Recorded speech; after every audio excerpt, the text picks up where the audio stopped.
Okay guys, ನಮಸ್ಕಾರ guys. ಎಲ್ಲರೂ ಹೋಗಿದ್ರು ಚೆನ್ನಾಗಿ ವಿಡಿಯೋ ಮಾಡ್ತೀನಿ. ಸೆಕೆಂಡ್ ಪಿ ಸಿ ಎಕ್ಸಾಮ್ ಎಲ್ಲ ಯಾರೆಲ್ಲ ಬರೀತಾ ಇದ್ರು, ಬಟ್ 2025ರಲ್ಲಿ ಪಾಸಿಂಗ್ ಮಾರ್ಕ್ಸ್ ರೂಲ್ಸ್ ಚೇಂಜ್ ಇತ್ತು, ಬಟ್ 2026ರಲ್ಲಿ ಚೇಂಜ್ ಆಗಿದೆ.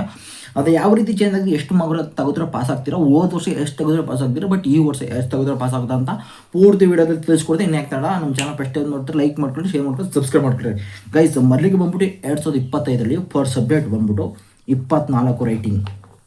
ಬಟ್ ರೈಟಿಂಗಲ್ಲಿ ಈ ವರ್ಷ ರೈಟಿಂಗಲ್ಲಿ ಸೇಮ್, ಬಟ್ 24 ತೆಗಿಬೇಕಾಗಿತ್ತು. 24 ಇಂಟು 11 ಇಂಟರ್ನಲ್ಸ್ ಇರಬೇಕಾಯ್ತು ನಿಮಗೆ. ಒಟ್ಟು ಟೋಟಲ್ ಸೇರಿಸಿ 35 ತೆಗೆದ್ರೆ ನೀವು ಪಾಸ್ ಅಂತ ಕನ್ಸಿಡರ್ ಮಾಡ್ತಿದ್ರು. ಅದು ಹೋದ ವರ್ಷ ಫಸ್ಟ್ ಸಬ್ಜೆಕ್ಟು. ನೀವು ಯಾವುದೇ ಸಬ್ಜೆಕ್ಟಲ್ಲೂ ತೆಗೆದ್ರು ಟೋಟಲಿ 24 ಇಂಟು 11 ಇಂಟರ್ನಲ್ಸ್ ಇದ್ದರೂ 35 ಅಂತ ಪಾಸ್ ಆಗ್ತಿತ್ತು. ಬಟ್ 24 ತೆಗೆದುಬಿಟ್ಟು ಇಂಟರ್ನಲ್ಸು ಕಮ್ಮಿ ಕೊಟ್ಟಿರ್ತಾರೆ ಅಂದ್ಕೊಡ್ರಿ. ಇಂಟರ್ನಲ್ಸು ಒಂದು 8 ಕೊಟ್ಟಿದ್ರು, ಅಂಥದ್ರಲ್ಲಿ ಏನು ಮಾಡಬೇಕು ಅಂದಾಗ 8 ಕೊಟ್ಟಿದ್ದಾಗ ಇಲ್ಲಿ ನೀವು ಥಿಯರಿ ಜಾಸ್ತಿ ತೆಗಿಬೇಕು. 28, 30 ಈ ಥರ ತೆಗೆದ್ರೆ ಪಾಸ್ ಅಂತ ಕನ್ಸಿಡರ್ ಮಾಡ್ತಿದ್ರು. ಇದನ್ನು ಮೈಂಡಾಗಿ ನಿಮಗೆ ಕ್ಲಾರಿಫಿಕೇಶನ್ ಆಗುತ್ತೆ ಅನ್ಕತ್ರಿ. ಆಮೇಲೆ ಇನ್ನು ಸೈನ್ಸ್ವರೆಗೆ ಬಂದ್ಬಿಟ್ಟು ಎಷ್ಟಪ್ಪ ತೆಗಿತಿದ್ರು ಅಂದರೆ, ಹೋದ ಸರಿ ಬಂದ್ಬಿಟ್ಟು 21 ಪ್ಲಸ್ ಅಲ್ಲಿಗೆ 21 ಪ್ಲಸ್ 14 ಇದ್ದರೆ ನಿಮಗೆ 35 ಬಂದ್ಬಿಟ್ಟು ಪಾಸ್ ಮಾಡ್ತಿದ್ರು. 21 ನೀವು ಥಿಯರಿಲಿ 21 ತೆಗಿಲೇಬೇಕಿತ್ತು, ಬಟ್ ಒಂದು 14 ಇದ್ದಿದ್ರೆ ಅಲ್ಲಿ ನಿಮಗೆ 35 ಕೊಟ್ಬಿಟ್ಟು ಪಾಸ್ ಮಾಡ್ತಿದ್ರು. ಯಾವುದೋ ಸೈನ್ಸ್ ಅವ್ರಿಗೆ ಸೇಮ್ ಹೋದ ವರ್ಷ 2025ರಲ್ಲಿ. ಬಟ್ ಆದರೆ ಇವಾಗ 2025ರಲ್ಲಿ ಯಾರೆಲ್ಲ ಎಕ್ಸಾಮ್ ಬರ್ದಿದ್ದೀರಿ 2026ರಲ್ಲಿ ರೂಲ್ಸು ಚೇಂಜ್ ಆಗಿದೆ.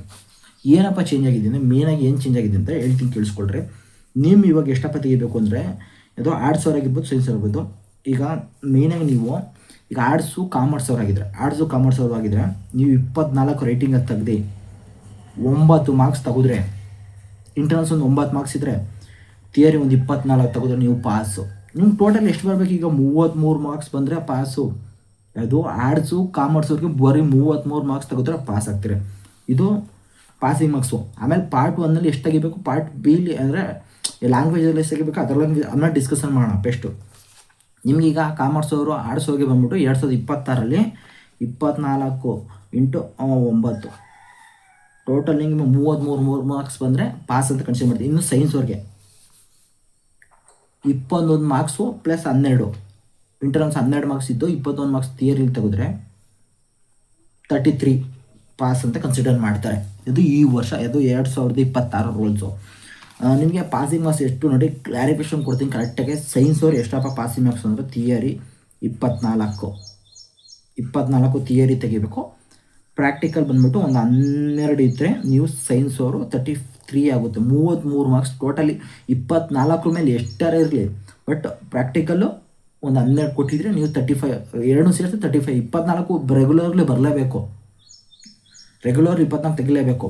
ಇನ್ನು ಆರ್ಟ್ಸ್ ಅವ್ರಿಗೂ ಕಾಮರ್ಸ್ ಅವ್ರಿಗೂ ಅಷ್ಟೇ 24 ನೀವು ರೆಗ್ಯುಲರೇ ತೆಗಿಲೇಬೇಕು. ಒಂದು 9, 10 ಇಂಟ್ರೆನ್ಸ್ ಇರುತ್ತೆ. ಇಂಟ್ರೆನ್ಸ್ ಕೊಟ್ಟಿಲ್ಲ ಅಂತಂದರೆ ಬಟ್ ಇನ್ನೂ ಜಾಸ್ತಿ ಆಗುತ್ತೆ. ಇದರಲ್ಲೇ ಪ್ರೈವೇಟ್ ಅವ್ರಿಗೆ ಬರ್ತೀನಿ.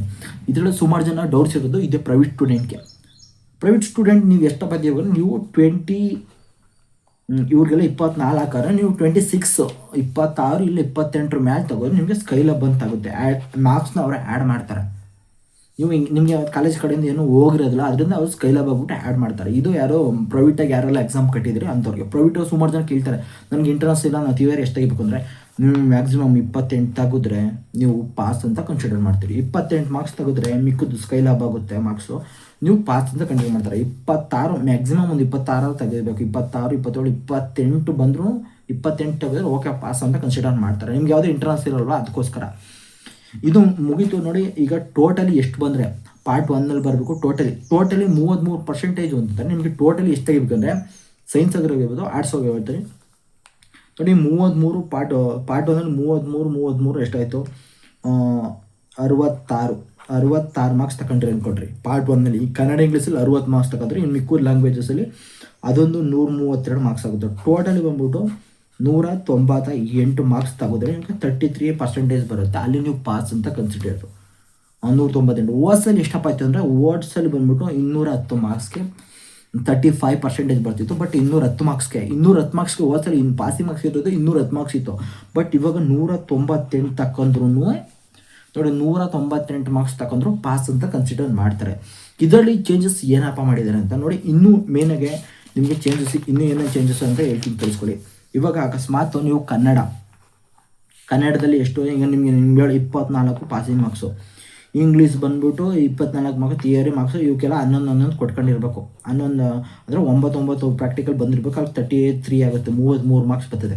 ಅಕಸ್ಮಾತ್ ನೀವು ಈ ಇಂಗ್ಲೀಷಲ್ಲಿ ಒಂದು 30 ತಗೊಂಡ್ರಿ ಅಂದ್ಕೊಳ್ರಿ, ಇಂಗ್ಲೀಷಲ್ಲಿ 30 ತಗೊಂಡ್ರಿ, ಅವಾಗ ಲ್ಯಾಂಗ್ವೇಜ್ ಈ ಕನ್ನಡದಲ್ಲಿ ಒಂದು 20 ತಗೊಂಡ್ರಿ, ಅವಾಗ ಏನು ಮಾಡ್ತಾರೆ ಅಂತಂದರೆ ಇಂಗ್ಲೀಷಲ್ಲಿ ಜಾಸ್ತಿ ಐತೆ ಮಾರ್ಕ್ಸ್ ನಿಮ್ಮದು ಇಂಗ್ಲೀಷಲ್ಲಿ 24 ಅಷ್ಟೇ, ಅದನ್ನ ತಗೊಂಡ್ಬಿಟ್ಟು ಏನು ಮಾಡ್ತಾರೆ, ಇಂಗ್ಲೀಷ್ಗೆ ಆ್ಯಡ್ ಮಾಡ್ಕೋತಾರೆ. ಇಂಗ್ಲೀಷ್ ಮಾರ್ಕ್ಸು ನೋಡಿ ಇಂಗ್ಲೀಷ್ಗೆ ಆ್ಯಡ್ ಮಾಡ್ಕೋತಾರೆ. ನೀವು ಕನ್ನಡದಲ್ಲಿ ಜಾಸ್ತಿ ಲ್ಯಾಂಗ್ವೇಜಸಲ್ಲಿ ನೀವು ಇಂಗ್ಲೀಷಲ್ಲೂ ಜಾಸ್ತಿ ತೆಗೀರಿ, ಕನ್ನಡದಲ್ಲಿ ಜಾಸ್ತಿ ತೆಗೀರಿ. ಅದನ್ನೇನು ಮಾಡ್ತಾರೆ, ಯಾವ್ದಾರು ಒಂದು ಸಬ್ಜೆಕ್ಟ್ಗೆ ಆ್ಯಡ್ ಮಾಡ್ಕೋತಾರೆ. ಒಂದು ಸಬ್ಜೆಕ್ಟ್ ಕಮ್ಮಿ ಇದ್ದರೆ ಇನ್ನೊಂದು ಸಬ್ಜೆಕ್ಟ್ ಜಾಸ್ತಿ ಇದ್ದರೆ ಅದನ್ನ ಒಂದು ಸಬ್ಜೆಕ್ಟ್ಗೆ ಆ್ಯಡ್ ಮಾಡ್ಕೋತಾರೆ. ಆದರೆ ಆ್ಯಡ್ ಮಾಡ್ಕೊಳ್ಳೋದು ಹೆಂಗಪ್ಪ ಅಂದರೆ 2 ಸಬ್ಜೆಕ್ಟು ಸೇರಿಸಿ ನೀವು 33 66 ಮಾರ್ಕ್ಸ್ ಇರಲೇಬೇಕು. ನೀವು ಒಂದನೇ ಪಾರ್ಟಲ್ಲಿ ಎಷ್ಟಾದ್ರು ತೆಗ್ತೀರಿ, ಬಟ್ ಎರಡು ಸೇರಿಸಿ ನಿಮಗೆ 66 ಮಾರ್ಕ್ಸ್ ಬಂದಿದ್ರೆ ನೀವು ಪಾರ್ಟ್ 1ನಲ್ಲಿ ಪಾಸ್ ಅಂತ ಅರ್ಥ. ಪಾರ್ಟ್ 1ನಲ್ಲಿ ಅರ್ಧ ಮೈಂಡ್ ಸೆಟ್ ಹೇಳ್ಕೊಳ್ಳಿ. ಇದು ಎಲ್ಲರಿಗೂ ಮೈಂಡ್ ಸೆಟ್ ಹೇಳ್ಕೋಬೇಕು. ನೋಡಿ ನೀವು 33 ಟೋಟಲ್ ಬಂದು 66 ಬಂದರೆ ಪಾಸು. ನೀವು ಪಾರ್ಟ್ 1ನಲ್ಲಿ ತೆಗಿಲೇಬೇಕು. ಇಷ್ಟೊಂದು 66 ಮಾರ್ಕ್ಸ್ ತೆಗೆದ್ರೆ ಪಾರ್ಟ್ 1ನಲ್ಲಿ ಒಂದು ಸಬ್ಜೆಕ್ಟಲ್ಲಿ ಕಮ್ಮಿ ಇದ್ರೂ ಇದರಿಂದ ಅದಕ್ಕೆ ಆ್ಯಡ್ ಮಾಡ್ಕೋತಾರೆ. ಮೊದಲೇ ಇದೊಂಥರ ಇತ್ತು, ಬಟ್ ಇವಾಗ ಪಾರ್ಟ್ 2ಲೂ ಅದೇ ರೀತಿ ಮಾಡ್ತವ್ರೆ. ಪಾರ್ಟ್ 2ಅಲ್ಲಿ ಏನು ಮಾಡ್ತಾರೆ ಅಂದರೆ ಈ ಎಕನಾಮಿಕ್ಸು, ಸೋಸಿಯಾಲಜಿ, ಪೊಲಿಟಿಕಲು, ಹಿಸ್ಟ್ರಿ ಈ ಥರ ಬರೀತವ್ರಿಗೆ ಏನು ಮಾಡ್ತಾರೆ ಅಂತಂದರೆ ಇವ್ರಿಗೂ ಇದೇ ಥರ ಸೇಮ್. ಯಾವ್ದಾರ ಒಂದು ಸಬ್ಜೆಕ್ಟಲ್ಲಿ ಜಾಸ್ತಿ ಇದ್ದರೆ ಅದನ್ನು ಈಗ ಒಂದು ಸಬ್ಜೆಕ್ಟಲ್ಲಿ ಪಾಸಿಂಗ್ ಮಾರ್ಕ್ಸ್ ರೇಂಜಸ್ ಬಂದಿರ್ತಾರೆ, ಒಂದು ಸಬ್ಜೆಕ್ಟಲ್ಲಿ 35 ತೆಗ್ದಿರ್ತಾರೆ, ಒಂದು ಸಬ್ಜೆಕ್ಟಲ್ಲಿ 30 ತೆಗ್ದಿರ್ತಾರೆ ಅಂದ್ಕೊಳ್ರಿ ಎಕ್ಸಾಂಪಲ್ಲು. ಬಟ್ ಅವಾಗ ಇಲ್ಲಿರೋ 5 ಮಾರ್ಕ್ಸ್ನ ಅಲ್ಲಿಗೆ ಆ್ಯಡ್ ಮಾಡ್ಕೋತಾರೆ. ಈಗ 24 ಪಾಸಿಂಗ್ ಮಾರ್ಕ್ಸ್ ಅಂದ್ಕೊಳ್ರಪ್ಪ, ಒಂದು ಸಬ್ಜೆಕ್ಟಲ್ಲಿ 30 ತೆಗ್ಬಿಟ್ಟಿದೆ ಅನ್ಕೋಪ, ಒಂದು ಸಬ್ಜೆಕ್ಟಲ್ಲಿ 20 ಬಂದ್ಬಿಟ್ಟಿದೆ ಅನ್ಕೋಪ. ಅದನ್ನೇನು ಮಾಡ್ತಾರೆ, ಇನ್ನು 30 ಏನು ತೆಗ್ದಿದೆಯಾ ಅದನ್ನ ತೆಗೆದ್ಬಿಟ್ಟು ಅಲ್ಲಿ ಆ್ಯಡ್ ಮಾಡ್ಕೋತಾರೆ. ಆ್ಯಡ್ ಮಾಡ್ಕೊಂಡು ನಿಮ್ಮ ಪಾಸ್ ಅಂತ ಕನ್ಸಿಡರ್ ಮಾಡ್ತಾರೆ. ಇನ್ನು ಗ್ರೇಸ್ ಮಾರ್ಕ್ಸ್ ವಿಷಯಕ್ಕೆ ಬಂದರೆ ಗ್ರೇಸ್ ಮಾರ್ಕ್ಸ್ ಯಾರು ಕೊಡ್ತಾರೆ ಎಲ್ಲ ವಿಚಾರನೂ ಇಷ್ಟೇ. ಪಾಸಿಂಗ್ ಮಾರ್ಕ್ಸ್ ಬಂದ್ಬಿಟ್ಟು totally 198 pass. Science, arts, commerce ಯಾರೇ ಆದರೂ ಅಷ್ಟೇ, ಎಲ್ಲರಿಗೂ ಅಷ್ಟೇ ಗೈಸ್. ಇವ್ರಿಗೆಲ್ಲ 70ಕ್ಕೆ ಎಕ್ಸಾಮ್ ಬರೀತಾರೆ, 21 ರೈಟಿಂಗ್ ತೆಗಿಬೇಕು, 12 ಇಂಟರ್ನಲ್ಸ್ ಇದ್ದರೆ ಪಾಸ್. ಅವ್ರು ಬಂದ್ಬಿಟ್ಟು 80ಕ್ಕೆ ಎಕ್ಸಾಮ್ ಬರೀತಾರೆ, 20 ಇಂಟರ್ನಲ್ಸ್ ಇರುತ್ತೆ. ನೀವು ಬಂದ್ಬಿಟ್ಟು 24 ತೆಗೆದ್ಬಿಟ್ಟು ಇಲ್ಲೊಂದು 9 ಇದ್ದರೆ ನೀವು ಪಾಸ್. ಇಷ್ಟೇ ಮಿಸ್ಟೇಕು. ಈ ಸೈನ್ಸು ಆರ್ಟ್ಸವ್ರಿಗೆಲ್ಲ ಇಷ್ಟೇ ಡಿಫ್ರೆಂಟ್ ಇರೋದು. ನೀನು ಗ್ರೇಸ್ ಮಾರ್ಕ್ಸ್ ಯಾರಪ್ಪ ಅಂದರೆ ಗ್ರೇಸ್ ಮಾರ್ಕ್ಸ್ ಅಂದರೆ ಅದ್ರ ಬಗ್ಗೆ ನೆಕ್ಸ್ಟ್ ವೀಡಿಯೋ ಮಾಡೋಣ. ಬಟ್ ಇವತ್ತು ವೀಡಿಯೋದಲ್ಲಿ ಏನಪ್ಪ ನಿಮ್ಗೆ ಗೊತ್ತಾಯಿತು ಅಂದ್ಕೊತೀನಿ ಆಲ್ಮೋಸ್ಟು. ಪಾಸಿಂಗ್ ಮಾರ್ಕ್ಸ್ ಎಷ್ಟು ತೆಗಿಬೇಕು ರೈಟಿಂಗ್ಸಲ್ಲಿ, ಸೈನ್ಸ್ ಅಂದರೆ ಪ್ರೈವೇಟ್ ಆಗಿರ್ಬೋದು, ರಿಪೀಟ್ ಆಗಿರ್ಬೋದು, ಫ್ರೆಶರ್ಸ್ ಆಗಿರ್ಬೋದು, ಎಲ್ಲ ಇಂಟರ್ನ್ಸ್ ಎಲ್ಲ ಕೊಟ್ಟಿರ್ತಾರೆ ನಿಮ್ಮ ಕಾಲೇಜ್ ಕಡೆಯಿಂದ, ನೀವೆಲ್ಲ ನೋಡ್ಕೋಬೋದು. ಬಟ್ ಅದಕ್ಕೋಸ್ಕರ ನಿಮಗೆ ವೀಡಿಯೋ ಮಾಡಿ ತಿಳಿಸ್ಕೊತಾ ಇರೋದು. ಸುಮಾರು ದಿನದಿಂದ ಈ ಕ್ವಶನ್ ಇತ್ತು, ಬಟ್ ಎಲ್ಲೆಲ್ಲೂ ಕ್ಲಾರಿಫಿಕೇಷನ್ ಕೊಟ್ಟು ಕ್ಲಿಯರ್ ಮಾಡಿದ್ದೀನಿ ಅಂತ ಹೇಳ್ಕೊತೀನಿ. ಬಟ್ ಅದಕ್ಕೋಸ್ಕರ ನಿಮಗೆ ವೀಡಿಯೋ ಮಾಡಿ ತಿಳಿಸ್ಕೊತಾ ಇರೋದು. ವೀಡಿಯೋ ಇಷ್ಟ ಆದರೆ ಗೊತ್ತಲ್ಲ ಒಂದು ಲೈಕ್ನ ಮಾಡ್ಕೊಡ್ರಿ, ಒಂದು ಶೇರ್ನ ಮಾಡ್ಕೊಳ್ಳಿ, ಸಬ್ಸ್ಕ್ರೈಬ್ ಮಾಡಿ ಅಂತ ಹೇಳ್ತಾ ವೀಡಿಯೋನ ಮುಗಿಸ್ತೀನಿ. ವೀಡಿಯೋ ಇಷ್ಟ ಆದರೆ ಗೊತ್ತಲ್ಲ ಗೈಸ್, ಫಾಲೋ ಮಾಡಿ. ಥ್ಯಾಂಕ್ಸ್ ಮಾಡಿ ಸಿ ಯು ಅಂತ ಹೇಳ್ತಾ ವಿಡಿಯೋ ಮುಗಿತು. ಒಂದೇ ಮಾತ್ರ ಮಾಡಿ see you, bye. Like and share, subscribe ಮಾಡಿ. Thank you.